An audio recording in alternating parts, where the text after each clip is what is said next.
Genç Antalya olarak neler yapıyorsunuz? Nasıl faaliyetler gerçekleştiriyorsunuz? Genç Antalya olarak aslında amacımız Antalya'da bilişim faaliyetleri yürütmek. Ne kadar çok bilişim sever, bu alanla ilgilenen, teknolojiyle, yazılımla ilgilenen insanları bir araya toplayarak bir community kurmak. Amacımız da burada faydalı etkinlikler yapmak. Şu anda Mayıs ayında bir zirve planlıyoruz. O zirve için çalışmalarımız var. Onun haricinde coffee talklarımız, workshoplarımız oluyor. Belli seminerler, eğitimler yine düzenliyoruz. Peki dijital dönüşümün kamu kurumları üzerindeki etkileri nelerdir sizce? Dijital dönüşümün bence kamu kurumları üzerine etkisi kesinlikle dinamizm.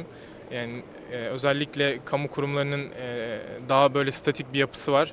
Dijital dönüşüm bu işleri çok hızlandırıyor ve bu sayede dinamik bir yapı sağlıyor. Bunu söyleyebilirim.